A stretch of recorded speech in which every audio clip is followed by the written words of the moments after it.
Good morning, students.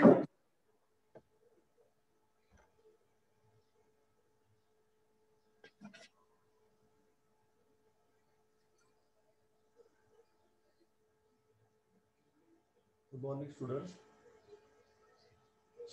We have discussed the concept of the continuity in metric space. That here, if xd1 and yd2 be any two metric spaces, a function f from x into y is said to be continuous at a point a of x.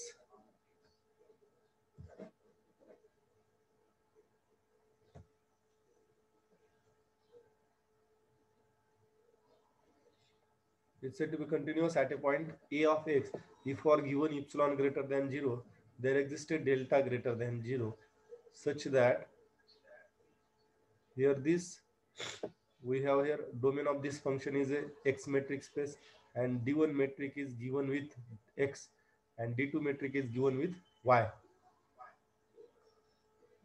So here a and b are the element of domain, and the images of a and b, that is f of a, f of b, belong to y.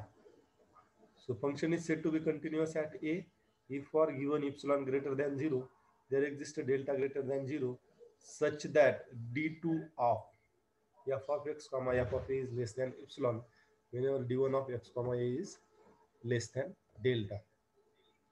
So this is an equivalent definition. So I explain this definition.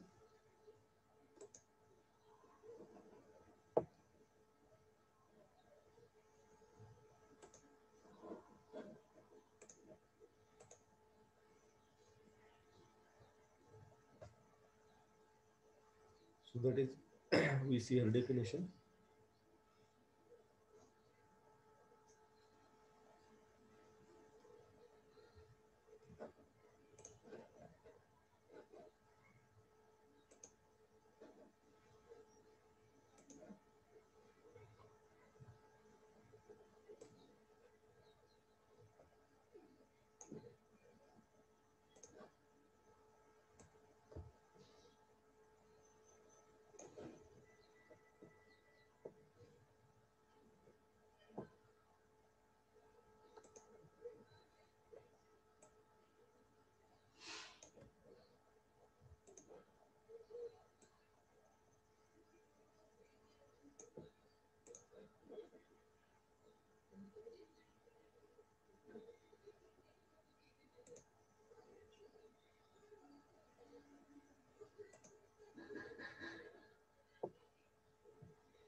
Here we have here this metric space where x with respect to the metric d1 and the codomain of the function y with respect to metric d2.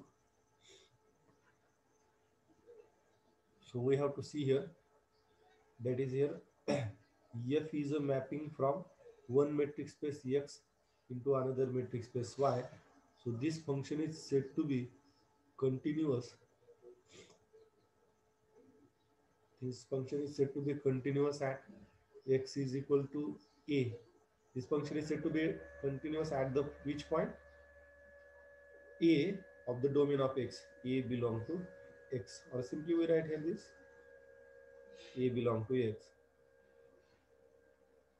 If for epsilon greater than 0, there exists a delta greater than 0, there exists a delta greater than 0, such that आता इथं ज्या सेटचे elements आहेत त्या metric space साठीचं आपण function apply करणार आहे. ही condition काय, आपल्याला distance between F of X F of Y घ्यायचं. या फर्स्ट मेट्रिक स्पेस मध्ये एक्स वाय जर एलिमेंट्स असतील, एक्स आणि हे एलिमेंट असतील, तर याची इमेज एफ ऑफ एक्स या मेट्रिक स्पेस मध्ये असेल वाय मध्ये. मग F distance between F of X comma F of A घ्यायचे, म्हणजे या मेट्रिक स्पेस मध्ये असतील ते, आणि याच्यासाठी मेट्रिक हे d2 दिलेले. So this condition is this condition that is such that d2 of f of x comma f of a is less than epsilon whenever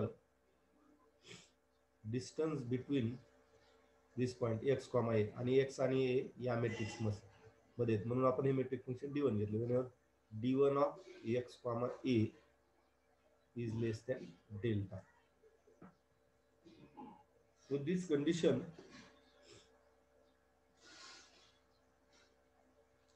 or here this definition equivalently can be written as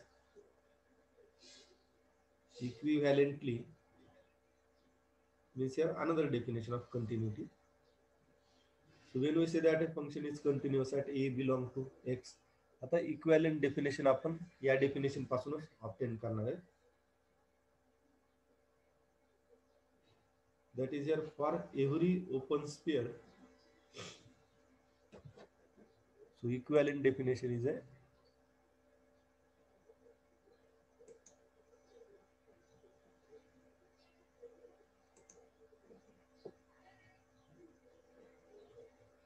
so we see this definition.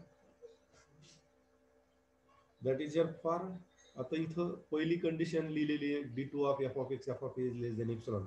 याच्यापासून open square कुठला मिळेल आपण f of a जर centre point घेतला आणि त्याची radius epsilon घेतली तर आपल्याला हा ओपन स्क्वेअर कसा लिहिता येईल and this for each open sphere कोणता open square f of a ला सेंटर मध्ये कीप करून open square centered at f of a of radius epsilon there exist याच्यापासून ओपन स्क्वेअर हा मिळाला f of a open square centered at f of a of radius epsilon याच्यासाठी प्रत्येक अशा open square साठी याच्यापासून मिळणारा ओपन स्क्वेअर मिळेल म्हणजे open square centered at a of radius delta there exist an open sphere centered at a of radius delta such that आता ही condition काय आहे ती कंडिशन सॅटिस्फाय केली म्हणजे फंक्शन हे x is equal to a ह्या पॉइंटवर कंटिन्यूअस असेल आणि ती कंडिशन काय हा जो छोटा ओपन स्क्वेअर या म्हणजे या ओपन स्क्वेअरची image under the function f या ओपन स्क्वेअर म्हणजे हा सेट आहे याची image under the function f म्हणजे f of this open square हा या ओपन स्क्वेअरचा सबसेट असला पाहिजे आणि ॲट दिस कंडिशन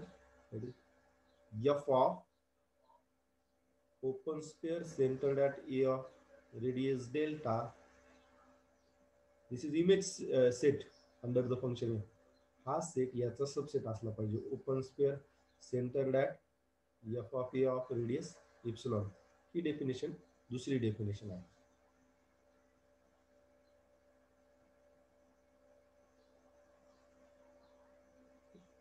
इथं या मेट्रिक स्पेस मध्ये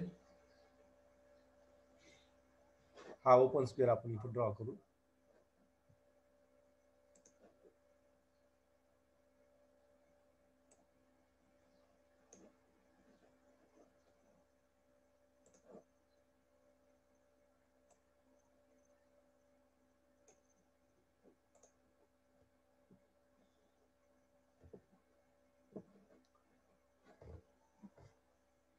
आपण या मेट्रिक स्पेस मध्ये इकडच्या मेट्रिक स्पेस मध्ये हा open square centred at A of radius delta असेल हा open square centred at f of a centred at f of a of radius epsilon म्हणजे काय असलं पाहिजे या ओपन स्क्वेअरची इमेज f ऑफ या ओपन स्क्वेअरची इमेज नक्कीच या मेट्रिक स्पेस मध्ये असेल y_d2 मध्ये सगळ्या एलिमेंटच्या इमेजेस असतील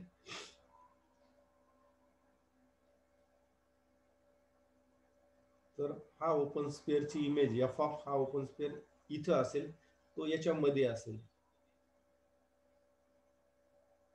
याच्या आतमध्ये याची इमेज म्हणजे हा f of open square centre at of radius delta या ओपन स्क्वेअरच्या मध्ये असेल या ओपन स्क्वेअरच्या ओपन मध्ये असेल म्हणजे तो या ओपन स्क्वेअरचा सबसेट होईल open square centre at epsilon of radius open sphere centered at f of a of radius epsilon.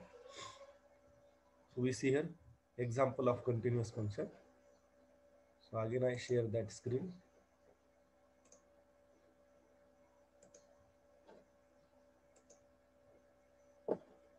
So here is a one example. So we define the continuity of function at a single point, and the function f from x into y is said to be continuous if it is continuous at each point of x. x च्या प्रत्येक पॉइंटवर continuous असेल तर आपण पूर्ण domain x वर continuous आहे असं म्हणतो. So this is example. If xt be a discrete space, that is discrete metric space, then every function f from x into y is continuous on x. या example मध्ये discrete metric space दिलेला आहे आणि discrete metric स्पेसवर प्रत्येक function हे त्याच्या डोमेनवर हे continuous असते असं आपल्याला हे एक्झाम्पल दिलेले. So we see here this example. आता हे एक्झाम्पल आपल्याला डिस्क्रीट मेट्रिक स्पेस साठी प्रूव्ह करायचं. For any A belong to X, आणि हे कंटिन्युटी हे फंक्शन कंटिन्युअस आहे हे प्रूव्ह करण्यासाठी आपण इकडली सेकंड डेफिनेशन यूज करणार आहोत. Means here a function is said to be continuous at a of x. a या पॉइंटवर कंटिन्युअस कधी असेल? if for each open sphere centered at f of a of radius epsilon there exists a open sphere centered at a of radius delta such that image of this open sphere under the function f is subset of this open sphere. So we prove here this in the discrete matrix space. Discrete matrix space मध्ये आपल्याला माहिती आहे जर radius ही लेस than 1 असेल for any A belong to X, if we take here radius of the open sphere to be less than 1, आपण तिथं radius R च्या ऐवजी डेल्टा घेऊ. Delta is less than 1. Open स्पेअरची रेडियस लेस दॅन 1 असेल तर discrete metric space मध्ये open sphere centred at A of radius delta but delta is less than 1, it is a singleton set and which contains only centre point. हे आपण पाहिलेले. Discrete metric space मध्ये radius less than 1 असेल तो open spare centre at a हा singleton set असतो, त्याच्यामध्ये फक्त सेंटर पॉईंट असतो. आपल्याला ही डेफिनेशन यूज करायची. ही कंडिशन यूज केली तर फंक्शन कंटिन्युअस होईल ए ह्या पॉईंटवर F of this open spare. आता डिस्क्रीट मेट्रिक स्पेस मध्ये हा ओपन स्पेअर आपल्याला काय मिळाला? सिंगलटन सेट ए. ठीक आहे. याची image F of this open spare म्हणजे एफ ऑफ हा ओपन स्पेअर, मात्र हा ओपन स्पेअर काय फक्त ए आहे, म्हणजे एफ ऑफ ए हा सेट मिळाला. तर हा कशाचा सबसेट असला पाहिजे? या ओपन स्पेअरचा. Open sphere centred at F of A of radius epsilon. पण हा ओपन स्पेअर जो आहे, open sphere centred at F of A of radius epsilon, याचा centre point F of A नक्कीच या ओपन स्पेअर मध्ये कमीत कमी याचा सेंटर पॉईंट तर असेल. मग एफ ऑफ ए हा याच्यामध्ये असेल, म्हणजे हा सेट जो मिळालेला आहे सिंगलटन सेट एफ ऑफ ए हा याचा सबसेट आहे. म्हणून ह्या सेकंड डेफिनेशन नुसार एफ हे कंटिन्युअस होईल. एफ हे फंक्शन कंटिन्युअस होईल.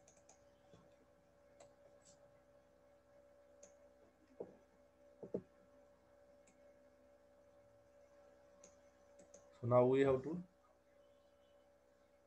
one more example that if x_d1 and y_d2 be any two metric spaces, then the constant function f from x into y is continuous on x. आता constant function हे जसं आपल्या usual कोणत्याही सेटवर continuous असते constant function, तसं ते metric space मध्ये पण कंटिन्युअस असेल. हे आपल्याला व्हेरीफाय पण करता येईल. So I explain this example.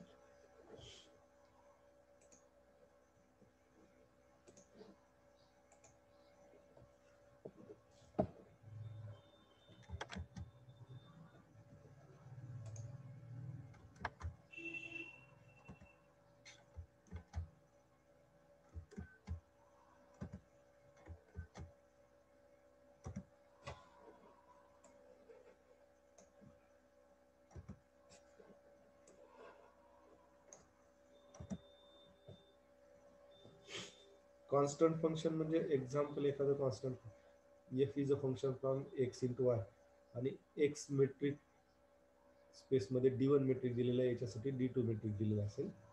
Constant function कसं डिफाईन केलेलं आहे? F of X is equal to A. एक्सची व्हॅल्यू काय असेल तर फंक्शनची व्हॅल्यू त्या पॉईंटवर कॉन्स्टंट मिळेल. जसं याचं example F of X is equal to 2. एक्सची काही किंमत असली तर ह्याची फिक्स व्हॅल्यू मिळेल, 2च मिळेल कोणत्याही पॉईंटची व्हॅल्यू अंडर दिस फंक्शन. तर आता फंक्शन हे कॉन्स्टंट फंक्शन कंटिन्युअस कधी असेल? समजा आपण हेच एक्झाम्पल घेऊ, F of X is equal to 2 हे फंक्शन दिले. मग आपल्याला डेफिनेशन नुसार माहिती आहे, इप्सिलॉन डेफिनेशन नुसार हे function is continuous at a point A of metric space X, if for each epsilon greater than 0 there existed delta greater than 0 such that d2 of f of x comma f of a, so this is less than epsilon whenever d1 of x comma a is less than delta. म्हणजे आपण असे कोणते दोन point घेतले त्यांचं distance between x and A is less than delta. तर आता आपण हे जर गिव्हन घेतलं एक्स आणि ए मधलं डिस्टन्स लेस दॅन डेल्टा असेल तर ही कंडिशन सॅटिस्फाय झाली पाहिजे. ठीक आहे. काय condition? d2 of f of x comma f of a, f of x comma f of a चं डिस्टन्स लेस दॅन इप्सिलॉन झालं पाहिजे. समजा आपण इप्सिलॉन इज इक्वल टू 1/2 जर घेतले, इप्सिलॉन इज इक्वल टू 1/2 आणि युज्युअल मेट्रिक जर घेतलं d2 of f of x comma f of a. आता इथं आपलं कॉन्स्टंट फंक्शन एक्झाम्पल मध्ये घेतलेलं आहे f of x is equal to 2. तर इथं युज्युअल मेट्रिक जर घेतला d2 हा तर याचं डिस्टन्स कसं काढणार? f of x minus f of a which is equal to mod of f of x. Constant function x ची काही व्हॅल्यू असली तरी फंक्शनची व्हॅल्यू 2 मिळेल. f ऑफ a ची व्हॅल्यू पण 2, 2 minus 2 0.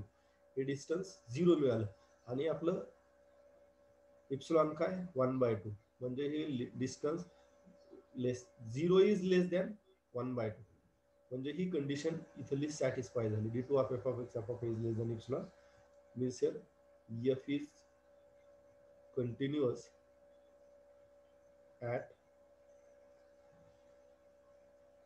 f is continuous at 2 आणि फंक्शन हे कॉन्स्टंट फंक्शन आहे. मग असंच प्रत्येक पॉइंटवर ते कंटिन्युअस होईल.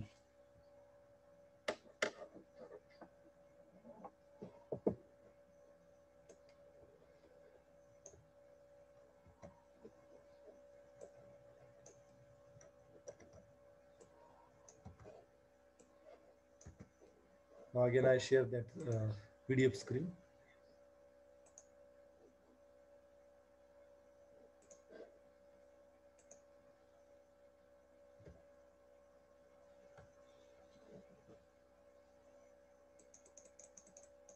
So now here this theorem, let x d1 and y d2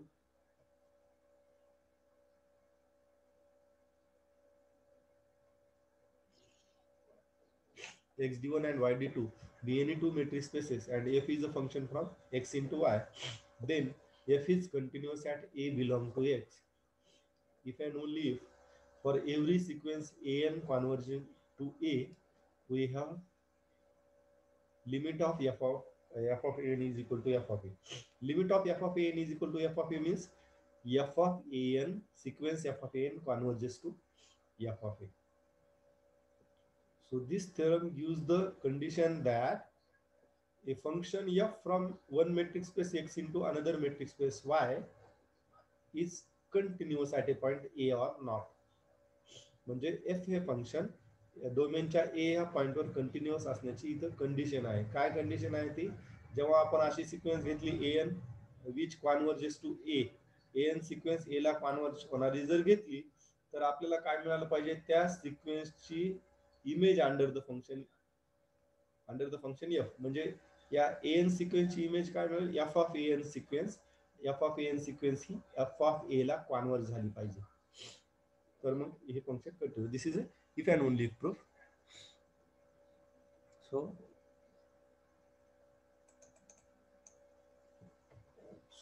this is if and only if proof. So first we assume that the function is given to be continuous at a point a. This is given, and by using this we prove that now what we have given, f is a continuous at a.